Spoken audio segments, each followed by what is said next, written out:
শুনতে পাচ্ছ রিজভি? জি ম্যাম। হ্যাঁ, তো তোমাদের কিছু গুরুত্বপূর্ণ কথা আছে। তোমরা অলরেডি জেনেছো যে ফার্স্ট ইয়ারদের আবারও অ্যাসাইনমেন্ট চালু করে দিয়েছে। সপ্তাহে অ্যাসাইনমেন্ট দিয়ে ফেলছে অলরেডি। এরপর পঞ্চম সপ্তাহের জন্য অ্যাসাইনমেন্ট প্রকাশিত হয়েছে, সেটা ডেট দেয়নি কবে তোমরা জমা দিবে। সেই পঞ্চম সপ্তাহে অ্যাসাইনমেন্টটা হচ্ছে সমাজ বিজ্ঞানের ফার্স্ট অ্যাসাইনমেন্ট প্রথম পত্রের উপরে। তোমরা কি অলরেডি দেখেছো? জি ম্যাম। এই অ্যাসাইনমেন্ট গুলো কিন্তু অত্যন্ত গুরুত্বপূর্ণ, কারণ এটা বোর্ড থেকে এসেছে। এরকম অ্যাসাইনমেন্ট হবে যদি পরিস্থিতি অনুকূলে যদি না থাকে, তখন এটার উপর ভিত্তি করে সেকেন্ড ইয়ার পরিকল্পনা রয়েছে। অ্যাসাইনমেন্টের উপর ভিত্তি করে সেকেন্ড ইয়ারে ওঠার পরিকল্পনা রয়েছে, তাই অ্যাসাইনমেন্টটা গুরুত্বপূর্ণ। প্রথম অ্যাসাইনমেন্টটা দিয়েছে তোমাদের ফার্স্ট পেপারের চতুর্থ অধ্যায়ের উপর।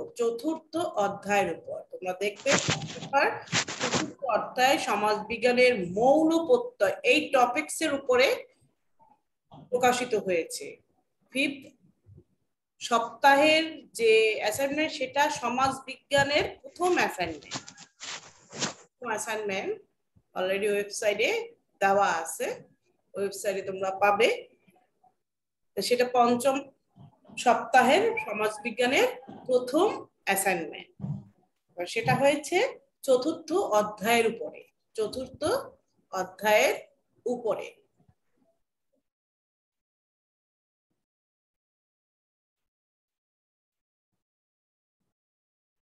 শুনতে পাচ্ছ?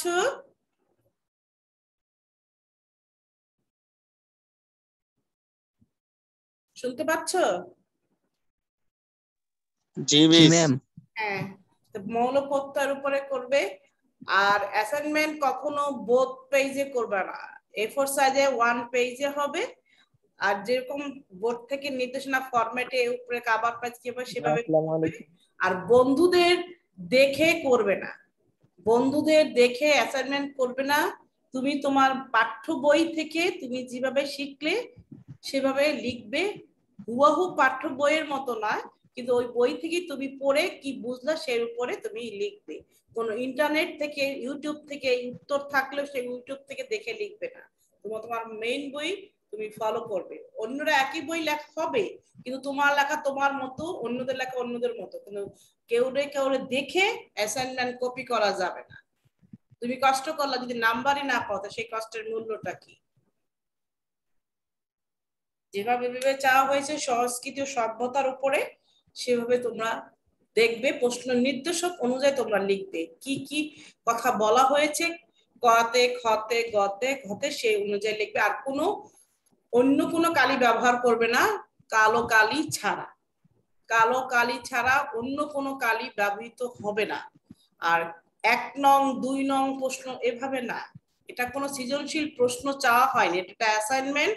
তোমাদের যদি থাকে ক, তো ক লিখে শুরু করবে, কিন্তু ক নং প্রশ্ন খ নং প্রশ্ন এভাবে দিবে না, ক লিখে শুরু করবা লেখা। সংস্কৃতিটা ভালোভাবে পড়বে, সভ্যতা ভালোভাবে পড়বে। সভ্যতার ধরন বা প্রকারভেদ বা উপাদান একই, সংস্কৃতির ধরন বা প্রকরণ একই হয়ে দেবে। সংস্কৃতি সভ্যতার পারস্পরিক সম্পর্কটা বইতে আছে, দেখে নেবে। আর সংস্কৃতি সম্পর্কে সভ্যতা সম্পর্কে একটি সাধারণ ধারণা প্রথমে আছে, সেটা ভালোভাবে পড়বে। অলরেডি আমরা এই অধ্যায়টা পড়া হয়ে গেছে, তারপরও তোমরা এটা আবার দেখবে, যেহেতু অধ্যায়টা চতুর্থ অধ্যায়ের উপর, ফার্স্ট অ্যাসাইনমেন্ট হয়েছে চতুর্থ অধ্যায়ের উপরে। আবারও বলছি, কোনো টিউব দেখে ইউটিউব দেখে উত্তর করা যাবে না, লিখতে পারবে নাম্বার হবে না।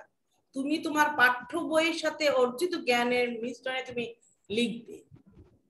আর বন্ধুদের কাছ থেকে দেখাদেখি করে লেখা যাবে না, বোথ পেজে করা যাবে না, শুধু সিঙ্গেল পেজ A4 সাইজে 1 সাইডে করতে হবে, 1 সাইডে করতে হবে। আর কালো কালি ব্যবহার করবে, উপরে কভার পেজ, কোনো ভাষা মাজা করবে না, করবে না। হ্যাঁ বলো। যদি কেউ ডবল সাইডে করে? না, হবে না, তাকে আবার করে নিয়ে আসতে হবে। মিস আমার একটা ফ্রেন্ড মিস আগে জানতো না, ও নাকি এতদিন মানে আরো আগে থেকে এতদিন ডবল পেজই করতো, তো এইবার জানছে।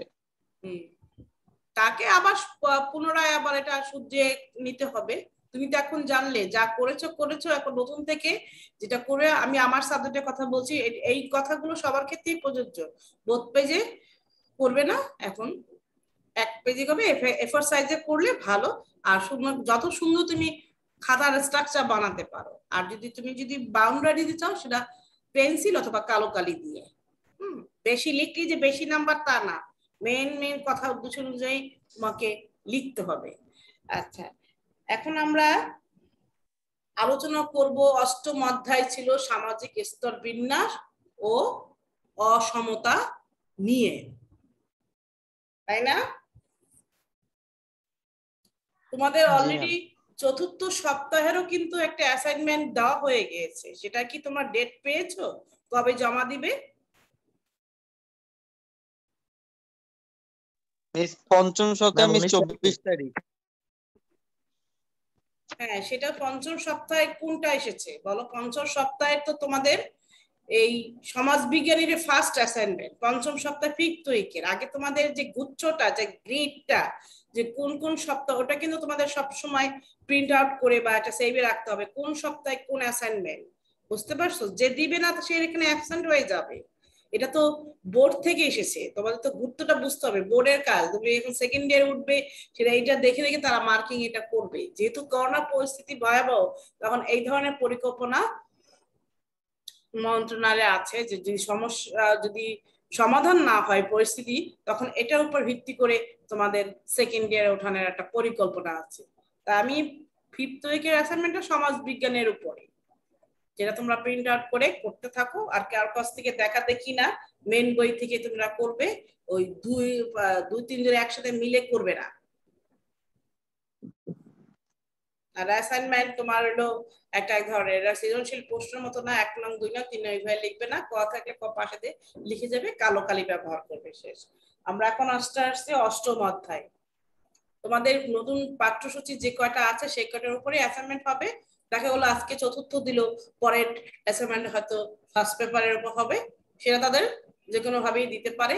আবার দেখা গেল সেকেন্ড পত্রের উপরে অ্যাসাইনমেন্ট থাকতে পারে পরের টপিকসে। তাই তোমরা সেকেন্ড ইয়ারের যে দ্বিতীয় পত্র, সেটাও তোমরা কিনে ফেলো যদি কেনা না থাকে।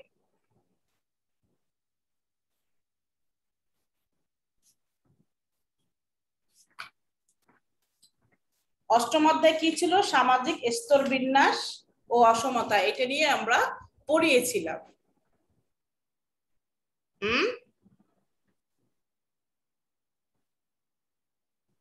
কথা বলছো না কেন? জি ম্যাম।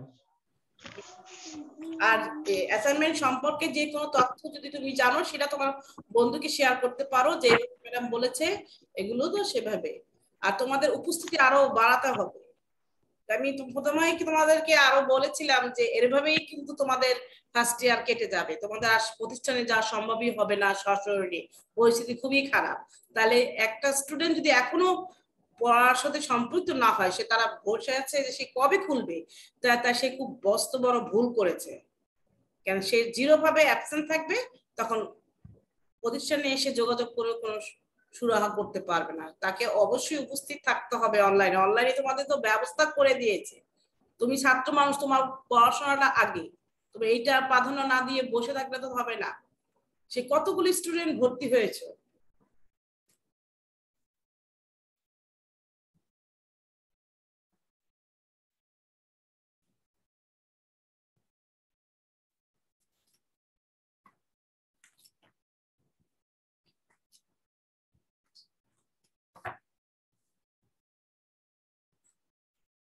এই তৌসিফ সাকাপি, একটু তুমি তোমার মোবাইল নাম্বার বলো তো।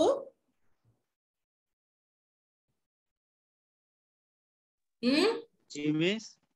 তৌসিফের মোবাইল নাম্বারটা বলো, তোমার মোবাইল নাম্বারটা না বলো, কিন্তু পরে ভর্তি হয়েছো নেই অন্য জায়গা থেকে, বলো ফোন নাম্বারটা বলো। 017। হ্যাঁ 017, এই 690, তৌসিফের কথা বলছি। 017 60 60 জি মিস। হ্যাঁ, তারপর 743 743 941 941। এটা অ্যাক্টিভ থাকে তো? মিস নেটওয়ার্ক পাওয়া যায় না, অ্যাক্টিভ 24 ঘন্টায় থাকে, বাট নেটওয়ার্কের জন্য বন্ধ দেখে অনেক সময়। কেন, তুমি কি এটা ব্যবহার করো না? না মিস করি তো, এখনো এটা মানে ইউজ করি। তুমি প্রতিষ্ঠানে যে নাম্বার দিবে যেটা সবসময় সচল দেন, নাহলে তো কোনো মেসেজ পাবে না। ভুল নাম্বার বা এটা পরিবর্তন হয়ে যদি অন্য নাম্বার ইউজ করো, তাহলে তো তুমি তো সে প্রতিষ্ঠান তো সেটা আর দাওনি, যেটা সবসময় কারেন্ট থাকে। এটা কত জরুরি ফোন নাম্বার তথ্য। আমি কোনো চেঞ্জ করি নেই। হ্যাঁ, এটাই অ্যাক্টিভ আছে। আমি কোনো চেঞ্জ করি না, আর এই নাম্বারে এসএমএস আসে। আচ্ছা ঠিক আছে। মানে আরো আগে থেকে আমার এই নাম্বারে এসএমএস গুলো আচ্ছা আসে, ঠিক আগে আছে, থেকে এই নাম্বারটা আচ্ছা দিয়ে ঠিক রাখছি। আছে, তোমার রেজে থাকলে ভালো। আজকে সামাজিক স্তর বিন্যাস ও সম্পর্কে পড়বো। এর আগে আমরা কোনটা পড়িয়েছিলাম? অসমতে এস্টেট প্রথা পর্যন্ত পড়িয়েছি, তাই না? এস্টেট প্রথা সম্পর্কে আমরা পড়িয়েছি, এস্টেট প্রথা। এখন আমরা পড়বো অষ্টম অধ্যায়ের কাস্ট প্রথা, জাতি বর্ণ প্রথা, ইংরেজিতে কাস্ট বলে, কাস্ট প্রথা। খাতায় লেখো, সামাজিক স্তর বিন্যাসের আরেকটি ধরন হচ্ছে কাস্ট বা জাতি বর্ণ, কাস্ট সিস্টেম, জাতি বর্ণ প্রথা। এই সামাজিক স্তর বিন্যাসের ধরন কয়টি সেটা আগে বলো তো, বলো। ম্যাম 4টি ম্যাম। ম্যাম 4টি। হ্যাঁ, কি কি 4টি? জাত প্রথা, এস্টেট প্রথা, জাত বা জাতি বর্ণ, শ্রেণী ও মর্যাদা গোষ্ঠী। তাহলে আমরা আস্তে আসতেছি তোমার হলো জাতি বর্ণ প্রথার মধ্যে।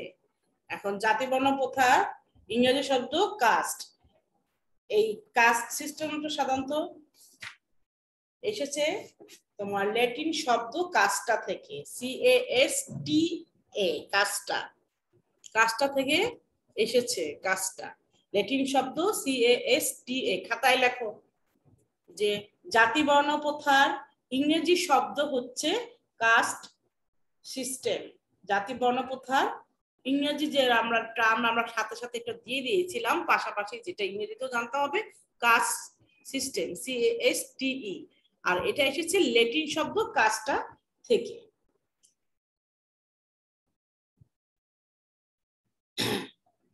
সরি, ল্যাটিন শব্দ আরেকটা দাসপ্রথা এগুলিতে, এটা হবে স্প্যানিশ শব্দ, স্পেন বা স্প্যানিশ শব্দ। ল্যাটিনটা বাদ দাও, বেশিরভাগই ল্যাটিন থাকে, ল্যাটিনই কথা বারবার চলে আসে। স্প্যানিশ শব্দ, স্পেন বা স্প্যানিশ, স্প্যানিশ শব্দ কাস্টা থেকে, CASTA। লিখেছো? রেসপন্স করো। এটা ল্যাটিন না, এটা স্পেন বা স্প্যানিশ শব্দ। রেসপন্স করো। জি মিস, লিখেছি ম্যাম। এই কাস্টার অর্থ হচ্ছে কুল, জাতি বা বর্ণ।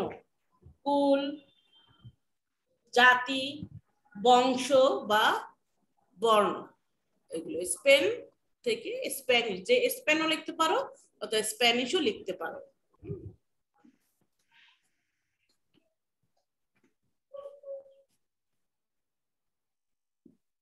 জি মিস। সাধারণত ঐতিহ্যবাহী ভারতীয় সমাজ ব্যবস্থায়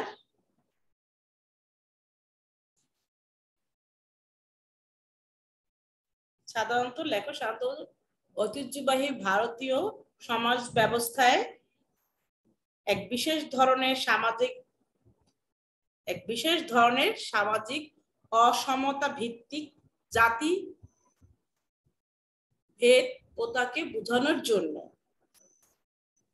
এটা এই উদাহরণটা বেশিরভাগই ঐতিহ্যবাহী ভারতের দিক থেকে এসেছে, যে ভারতীয় সমাজ, যেটা ঐতিহ্যবাহী ভারতীয় সমাজে এক ধরনের সামাজিক অসমতা ভিত্তিক জাতিভেদ প্রথা বোঝানোর জন্য পর্তুগিজরা, তারা ব্যবহার করেন, পর্তুগিজরা এই কাস্ট শব্দটি ব্যবহার করে। লিখছো? কাজ কথাটি ব্যবহার করে, কাজ কথাটি ব্যবহার করে। আর জাতি বর্ণপ্রথার সবচেয়ে ভালো উৎকৃষ্ট উদাহরণ দেখা যায়, বা সবচেয়ে বেশি উৎকৃষ্ট উদাহরণ দেখা যায় ভারতীয় হিন্দু সমাজে। যে জাতি বর্ণপ্রথার সর্বোৎকৃষ্ট বা উৎকৃষ্ট উদাহরণ দেখা যায় ভারতীয় হিন্দু সমাজে। এই ওদের এই জাতি বর্ণপ্রথা বা ওই ধর্মের লোকদের সাধারণত জাতি বর্ণপ্রথাটা ব্যবহার করতে দেখা যায়। হিন্দু সম্প্রদায়ের লোকজনের ক্ষেত্রে এই জাতি বর্ণপ্রথা ব্যবহৃত হয়।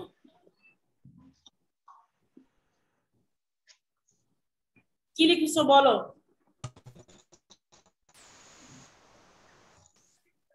ম্যাম জাতি বর্ণ প্রথা ইংরেজি প্রতিশব্দ কাস্ট সিস্টেম।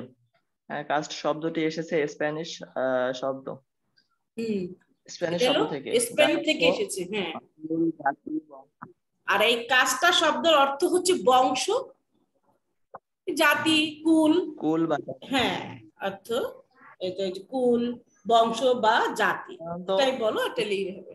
আর এটা পর্তুগিজরা ব্যবহার করেছিলেন এবং উদাহরণ হিসেবে ভারতীয় সমাজ ব্যবস্থাকে উদাহরণে এটা দেখা যায়। এই উদাহরণ জাতিবর্ণ উদাহরণটা ভারতীয় সমাজে, ভারতীয় হিন্দু সমাজে, কিন্তু ভারতীয় হিন্দু সমাজে দেখা যায়। ভারতে তো মুসলিম সম্প্রদায়ও আছে, তাই না?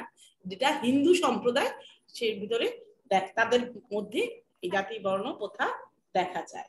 এখন লেখো জাতি বর্ণ প্রথার সংজ্ঞা। আগে একটু জানতে হবে সংজ্ঞা, সংজ্ঞা জানতে হবে।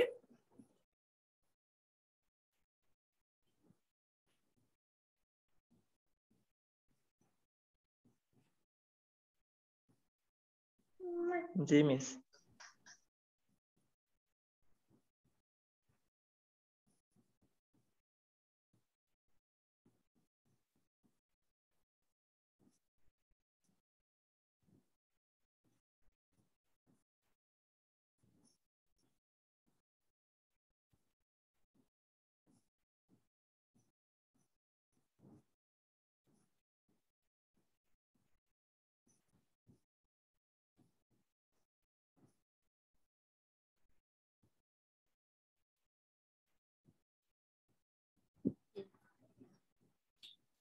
খাতায় লেখো সংজ্ঞা।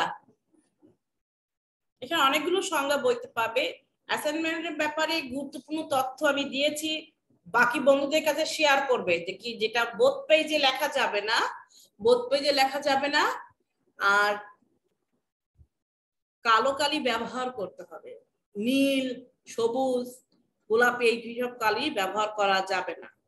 কালো নীল কালি পরীক্ষার খাতায় যখন বোর্ড পড়ে তখন তোমরা হাতে ইউজ করতে, কিন্তু অ্যাসাইনমেন্টের ব্যাপারে এই নীল কালি, সবুজ কালি ব্যবহৃত হবে না, শুধুমাত্র একটাই কালি এবং কালো। আর যদি কেউ মার্জিন করো চারপাশে সুন্দর করে, যেটা দেখতে সুন্দর লাগে, কিভাবে মাপ ঠিক থাকে, তাহলে সেটা কালো কালি কলম দিয়ে করতে পারো বা কালো রঙের পেন্সিল দিয়েও করতে পারো।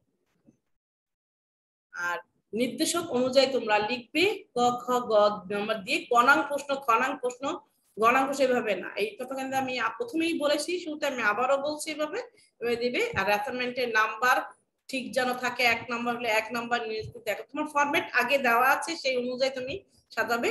আর কোনো উপরে কভার পেজ কোনো ঘষা মাজা করবে না। আর মেইন বই ফলো করবে।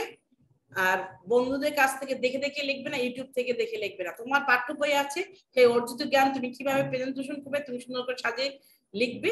এক বেশি করে লেখার দরকার কোনো কিছু নেই। যে বইতে যদি প্রথম পেজ 1 পৃষ্ঠা থাকে, তুমি হুবহু বই দেখে দেখে লিখবে তা না। বইয়ের কথাটাকে তুমি তোমার মতো করে সাজাবে, যে কতটুকু বলছে এই কথাটার মধ্যে, এইভাবে করে মেইন কথাটা নিয়ে তুমি তোমার মতো সাজাবে। তার মানে বইতে 1 পৃষ্ঠা থাকলে কি হুবহু দেখে দেখে 1 পৃষ্ঠা লিখবে, তা তো না। পরের থেকে মেইন প্রশ্নটা তুমি নিবে, নিয়ে তুমি লেখা শুরু করবে। সংস্কৃত সভ্যতার উপরে ফার্স্ট অ্যাসাইনমেন্ট হচ্ছে মৌলপতার 4র্থ অধ্যায়। এটা অলরেডি অনেক আগেই আমরা শেষ করেছি।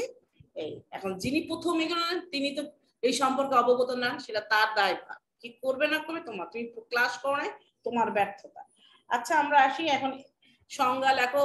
এ আর দেশাই, এ আর দেশাই বাংলায় লেখো, তুমি ইংরেজিতে নিয়েও লিখতে পারো, সমস্যা নাই। এ আর দেশাই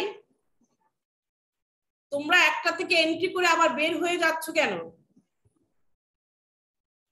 হ্যাঁ, লিখছো এআর দেশাই? জি ম্যাম। সংজ্ঞা? জি ম্যাম। হ্যাঁ লেখো, জাতি বর্ণ প্রথা হলো হিন্দু সমাজের এমন একটি রূপরেখা, এআর দেশাইয়ের সংজ্ঞা। একটি আছে ধরো তোমার সাধারণ ভাবে কি বলে সংজ্ঞা, আরেকটি আছে সমাজ বিজ্ঞানী প্রদত্ত সংজ্ঞা। এখানে এআর দেশাই বলেন যে জাতি বর্ণ প্রথা হলো হিন্দু সমাজের এমন একটি রূপরেখা, এমন একটি রূপরেখা যেখানে পূর্ব হতেই সামাজিক মর্যাদা নির্ধারিত হয়, যেখানে পূর্ব হতেই সামাজিক মর্যাদা নির্ধারিত হয়। দাঁড়িয়ে দাও। তাই জন্মগতভাবে তার ভাগ্য নির্ধারিত হয়ে যায়, তাই জন্মগতভাবে তার ভাগ্য নির্ধারিত হয়ে যায় এবং এবং তা আর বদলানোর কোনো সুযোগ নেই, এবং তা আর বদলানোর সুযোগ নেই। ইনভার্টেড কমা ক্লোজ করো। এটা বলেছেন এআর দেশাই। বলো কি লিখেছেন শাহরিয়ার নাফিস, বলো। ম্যাম এআর দেশাই বলেন জাতি বর্ণ প্রথা হলো হিন্দু সমাজের এমন একটি রূপরেখা যেখানে পূর্ব হতেই সামাজিক মর্যাদা নির্ধারিত হয়, তাই জন্মগতভাবে তার ভাগ্য নির্ধারিত হয়ে যায় এবং তা আর বদলানোর কোনো সুযোগ নেই। এটা হচ্ছে দেশাই করার কথা। আরেকটি আছে, আরেকটি সংজ্ঞাটাও নাও, দুটো সংজ্ঞা যেটা তোমাদের ইজি মনে হয়। যেমন ডক্টর আনারুল্লাহ চৌধুরী এবং ডক্টর হাবিবুর রহমান, এই বইটিও এক সময় এই সৃজনশীল আসার আগ পর্যন্ত পাঠ্য বই হিসেবে বোর্ড থেকে ছিল, যে ডক্টর আনারুল্লাহ চৌধুরী এবং ডক্টর হাবিবুর রহমান। ডক্টর আনারুল্লাহ চৌধুরী এবং ডক্টর হাবিবুর রহমানের মতে বা বলেন জাতিবর্ণ বলতে বোঝায় অন্তঃগোত্র, বা যেখানে নিজেদের ভিতরে যে সবকিছু সম্পূর্ণ হয় বিয়ে বলে সেটাকে অন্তর্গোত্র বলে। অন্তর্গোত্র বিবাহ ভিত্তিক এমন একটি গোষ্ঠী, অন্তর্গোত্র বিবাহ ভিত্তিক এমন এক গোষ্ঠী যার একটি সাধারণ নাম থাকে, কমা দিবে, যে ডক্টর আনারুল্লাহ চৌধুরী এবং ডক্টর হাবিবুর রহমান বলেন যে জাতিবর্ণ বলতে বোঝায় অন্তঃগোত্র বিবাহ ভিত্তিক এমন এক গোষ্ঠী যার একটি সাধারণ নাম থাকে, কমা দিবা, যার সদস্যতা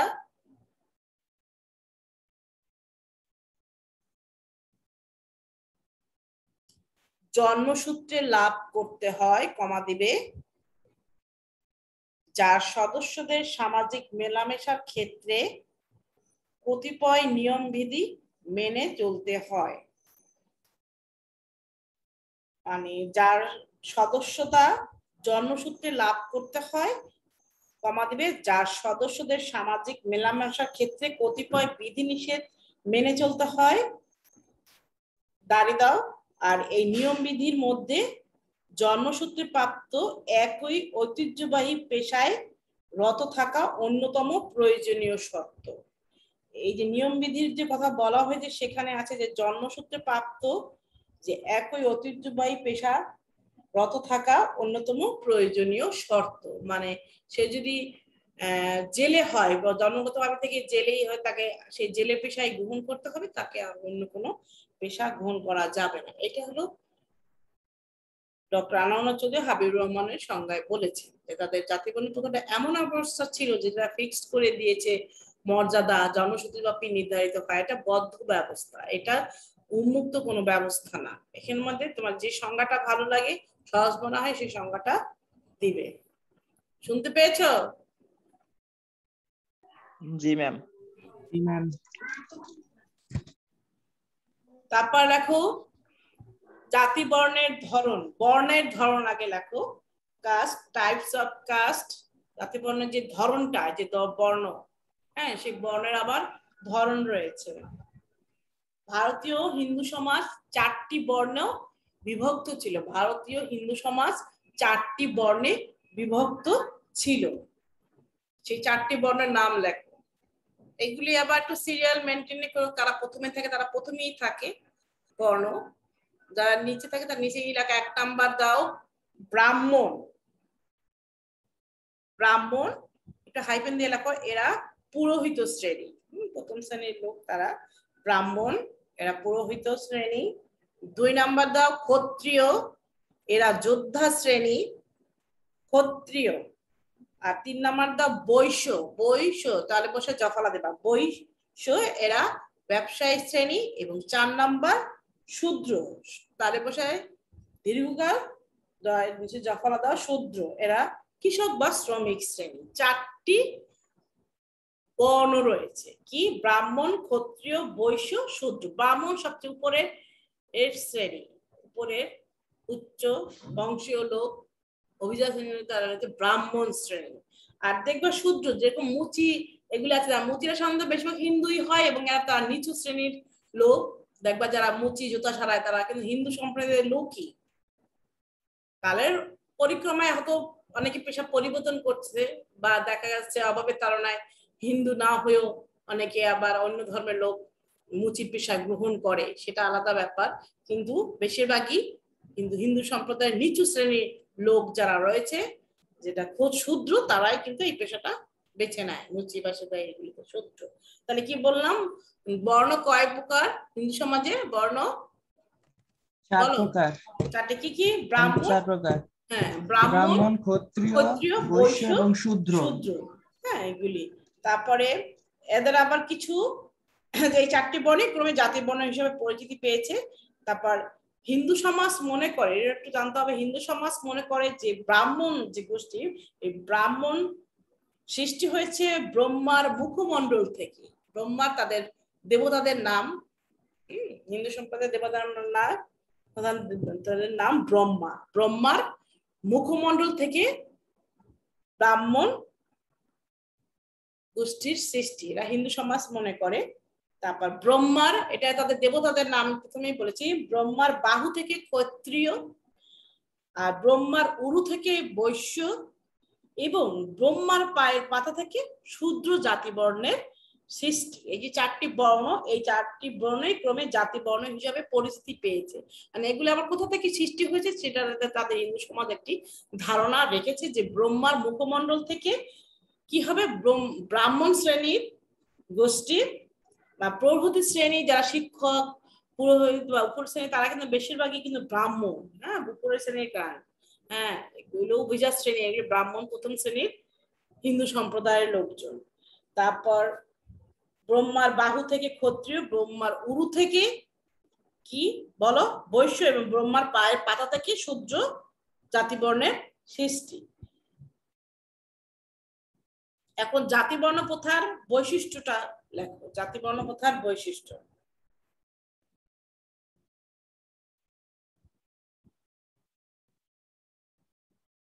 জি ম্যাম বলেন। 1 নাম্বার, এগুলো একটা নাম্বার উল্টাপাল্টা হলে সমস্যা নেই, বৈশিষ্ট্যতার পর্যায়ে না, যে জাতিবর্ণ প্রথা একটি অন্তঃগোত্র বিবাহ ভিত্তিক গোষ্ঠী। যে জাতিবর্ণ একটি অন্তঃগোত্র বিবাহ ভিত্তিক শ্রেণী গোষ্ঠী লেখো, অথবা লিখতে পারো প্রত্যেকটা জাতিবর্ণই এক একটি অন্তঃগোত্র বিবাহ ভিত্তিক। জাতিবর্ণের সদস্যটা পদ জন্মসূত্রে প্রাপ্ত। জাতিবর্ণের যে সদস্য পদ সেটা জন্মসূত্রে প্রাপ্ত। প্রথমেই সংজ্ঞা যা বলা হয়েছে সেটা জন্ম, যে মর্যাদা কি বলা হয়েছিল, দেশায় যে মর্যাদা আগে থেকেই কিন্তু নির্ধারিত থাকে, তাই জন্ম নির্ধারিত হয়ে যায় এবং তা আর বদলানোর কোনো সুযোগ নেই, এটা দেশায় সংজ্ঞায় ছিল। তাই 2 নাম্বার দাও জাতিবর্ণের সদস্য পদ জন্মসূত্রে প্রাপ্ত। 3 নাম্বার জাতিবর্ণ একটি বদ্ধ ব্যবস্থা, কমা দাও, যে যে বর্ণে জন্মগ্রহণ করে তাকে সে বর্ণেই থাকতে হয়। জাতিবর্ণ একটি বদ্ধ ব্যবস্থা কিন্তু, আর শ্রেণীও পড়বো, তবে সেটা হবে উন্মুক্ত ব্যবস্থা। জাতিবর্ণ প্রথা একটি বদ্ধ ব্যবস্থা, দাও যে যে বর্ণে জন্মগ্রহণ করে তাকে সে বর্ণেই থাকতে হয়। 4 নম্বর দাও জন্মগতভাবেই পেশা নির্ধারিত হয়ে যায়। 5 নম্বর দাও নিত্যদিনের জীবনযাত্রায় কিছু বিধি নিষেধ মেনে চলতে হয়। নিত্যদিনের জীবনযাত্রায় কিছু বিধি নিষেধ মেনে চলতে হয়। বলো কি কি লিখেছো, বলো বলো। প্রতিটা জাতিবর্ণ এক একটি অন্তর্গোত্র বিবাহ ভিত্তিক। 2 জাতিবর্ণের সদস্য পদ জন্মসূত্রে প্রাপ্ত। 3 জাতিবর্ণ একটি বদ্ধ ব্যবস্থা, যে যে বর্ণে জন্মগ্রহণ করে তাকে সে বর্ণেই থাকতে হয়। 4 জন্মগতভাবে পেশা নির্ধারিত হয়ে যায়। 5 নিত্যদিনের জীবনযাত্রায় কিছু বিধিনিষেধ মেনে চলতে হয়। সুন্দর হয়েছে। তাহলে কি কি বর্ণ তুমি দেখতে পেলে? জাতিবর্ণ হচ্ছে 4টি বর্ণ আমরা দেখতে পাচ্ছি। কি কি? ব্রাহ্মণ, ক্ষত্রিয়, বৈশ্য ও শূদ্র। হ্যাঁ, তো এগুলিতে আমরা দেখেছি। আর জাতিবর্ণ প্রথার ইংরেজিতে কাস্ট সিস্টেম বলে, এবং এটা এসেছে স্প্যানিশ শব্দ থেকে, স্পেন বা স্প্যানিশ শব্দ থেকে এসেছে। এখন তোমরা হাজিরা বলো, হাজিরা দাও। 641, 641, 601, 612, 618, 641 পেয়েছি, 614, 690, 618 পেয়েছি। আর আর কেউ আছো এখানে? তো একটা পেয়েছি। হ্যাঁ, আরো কেউ বলো। 688। হ্যাঁ, সেটা দেখেছি। 688 সারে আর না পিছে তো নাম উঠেছে। এই জন্যই তো বলো। আমাদের একটু সংস্কৃতি আর সভ্যতার একটা সংজ্ঞা দিতে পারবেন ম্যাম? হ্যাঁ, অবশ্যই পারবে। প্রথমেই যে ধারণা একটা আছে সেখানে তো সংস্কৃতি সভ্যতা ধারণা দিতে পারবে। তো প্রথমে তুমি সংস্কৃতি সম্পর্কে ব্যাখ্যা করো, সেখানে সংস্কৃতি সম্পর্কে ধারণা একটু লিখে সংজ্ঞা তুমি দিতে পারো। সভ্যতার ক্ষেত্রেও তুমি প্রথমে ভূমিকাটা কি, কোথা থেকে এসেছে, তারপর তুমি সংজ্ঞা একটি তুমি দিতে, যেখানে লেখা আছে সাধারণ কথায় প্রথমে নির্দেশনা তুমি দিতে পারবে। হ্যাঁ, তুমি প্রথমেই উত্তর কি বলেছে, তুমি বলছো তোমার মেইন বই নিষেধাজ্ঞা অনুযায়ী তুমি লিখবে। ইউটিউব থেকে দেখে দেখে এভাবে কিন্তু নিষেধ করা আছে, তার থেকে না। এবং যে কোনো বন্ধু থেকে কপি করো। তোমার একটা অ্যাসাইনমেন্ট তুমি কিভাবে তুমি সুন্দর করে লিখতে পারো সেটা তুমি লিখবে। বেশি লিখলে যে বেশি নাম্বার তা না, পেজটা তো অত বেশি লেখার কিছু নেই। মেইন কথা থাকবে বেশি বেশি পুরো হুবহু লেখার দাও। এটা তুমি বই হুবহু টু লাইন যেখানে দাঁড়িয়ে শিখতে দিবে, ওখান থেকে মেইন কথা নেই, তুমি সাজাবে। এটাই এই সংস্কৃত সভ্যতার সম্পর্কে এগুলোতে আছে। আর ওটা প্রিন্ট আউট করে নাও। প্রথম মানে ড্যাশ দেওয়া আছে এই নাম্বার শেষের দিক থেকে, যেভাবে আছে পঞ্চম সপ্তাহের অ্যাসাইনমেন্টের আছে। আর নাম্বার 1 হবে। এই সাবজেক্ট আমার সাবজেক্টের অ্যাসাইনমেন্ট হচ্ছে 1। এই মৌল প্রত্যয়, এই বইটা আগে ওই চ্যাপ্টারটা ভালোভাবে পড়ো। সংস্কৃতি সভ্যতা এবং সংস্কৃতি সভ্যতার সম্পর্ক দেওয়া আছে, আর সম্পর্ক পাশাপাশি বা পার্থক্য আছে। যদি পার্থক্যের কথা বলে, যদি ভাবে পার্থক্যের কথা বলেনি বা তুমি বলেছি, তুমি যখনই তুমি লিখবে তখনই তোমার ওই অ্যাসাইনমেন্টের ওই চারটা বা যে শিরোনাম পেয়েছো সেটা সাথে রাখবে। আর শিরোনাম যেটা হবে দ্বিতীয় কলামে, যেটা দেওয়া আছে প্রথম অধ্যায়, তো প্রথম অধ্যায় আছে, কিন্তু শিরোনামের জায়গায় যেটা দ্বিতীয় কলাম, শিরোনাম যেভাবে যতটুকু থাকে গুয়া হোক সেভাবে লিখবা। শিরোনামের দ্বিতীয় কলামই আছে, সেই শিরোনাম শেখা। এই তো মোটামুটি তোমাদেরকে বলা হলো। লেখা শুরু করতে থাকো, দেখো তো নিজে যা বুঝো নিজের মতো করে তুমি লেখো। যতটুকু বুঝছো ততটুকুই লেখো, এত চিন্তিত হওয়ার কিছু নেই। তুমি যা বুঝেছো তোমার বই যা আছে হ্যাঁ লিখবে। হ্যাঁ বলো। আমি তৃতীয় আর চতুর্থ উইকেটটা তো ম্যাম কালকে জমা দিব। ওটার কি ডেট এসেছে? জি ম্যাম, সেটা তো অনেকদিন আগে দিয়েছিল। না ওটার ডেট আসেনি। আসলে কি মেসেজটা মনে হয় আবার অ্যাপ্রুভড হয়নি। জি ম্যাম 24 তারিখ বলা হয়েছে। পঞ্চম সপ্তাহে তো মাত্র প্রকাশিত হলো। ওই মেসেজ তোমরা আবারও যাবে মনে হয়। কেন তোমাদের চতুর্থ সপ্তাহে যে অ্যাসাইনমেন্ট দিয়েছে সেটা কিন্তু তোমরা কবে জমা দিবে, এই ধরনের কি কোনো ডেট ছিল কি? 19 তারিখে না ছিল? জি ম্যাম, কালকে ছিল ম্যাম। 19 তারিখে ছিল না? হ্যাঁ, আজ একটা ডেট ছিল যে 19 তারিখে জমা দিবে, তো সেই ডেটের মতো তোমরা দিবে চতুর্থ সপ্তাহে। হ্যাঁ, ওটা দিবে, এটা দিনে নেবে। আর ওটা আসছে, এটা তো পঞ্চম সপ্তাহের কথা বলা হয়েছে। তোমাদের 19 তারিখে তো একটা অ্যাসাইনমেন্ট জমা দেওয়ার কথা আছে, ফার্স্ট যেটা নিয়ে আসবে। 4th উইকে সম্ভবত একটা নোটিফিকেশন ছিল। আমি এটা বিষয় ভিত্তিক, কিন্তু আমার সমাজ বিজ্ঞানের এটাতে দেখে তোমাদের সেই কথাটা বললাম। আর যেগুলো যে কথাগুলি বললাম সেটা সব অ্যাসাইনমেন্টের ক্ষেত্রেই প্রযোজ্য। বোধ পেজে লেখা যাবে না, লিঙ্কের, এটা সব ক্ষেত্রেই প্রযোজ্য, সব টিচারই এটা বলবে।